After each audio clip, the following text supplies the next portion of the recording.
Isa sa mga pinakaaabang tradisyon sa Pilipinas ay ang pista.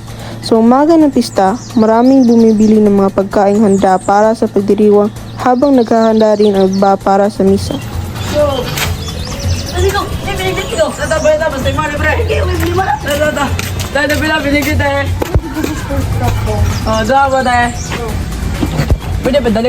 Habang nag-i-enjoy ang lalaki sa pagkain ng binignit, naghahanda na ang pamilya niya para sa misa.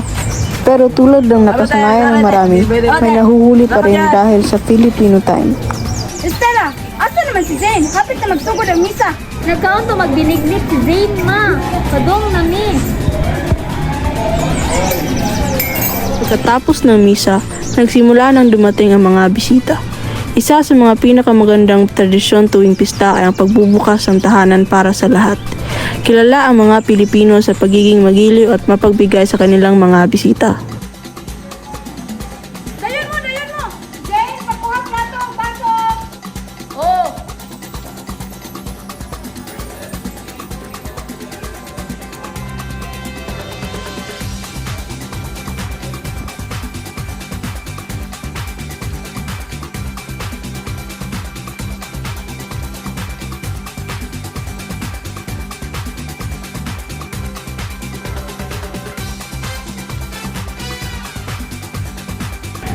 Angel, lead the prayer para makaano ta. In the name of the Father, and of the Son, and of the Holy Spirit. Amen.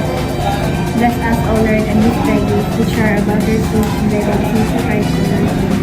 Amen. Father. Amen.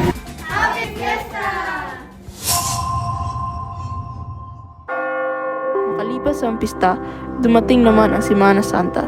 Pagkatapos ng klase, nagpasya ang dalawang babae na gawin ang bisita iglesia, isang tradisyon kung saan bumibisita ang mga tao sa simbahan upang manalangin, magdilay at mas mapalalim ang kanilang pananampalataya.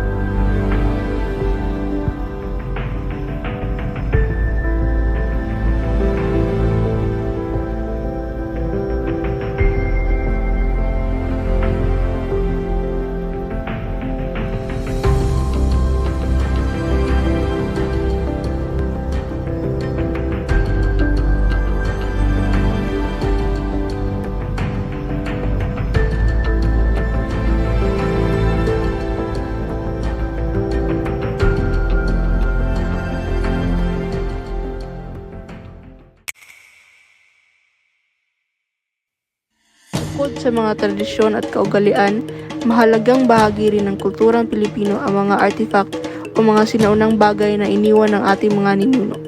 Kabilang dito ang mga lumang kagamitan, kasuotan, palayok, alahas at iba pang bagay na nagpapakita kung paano namuhay ang mga Pilipino noon.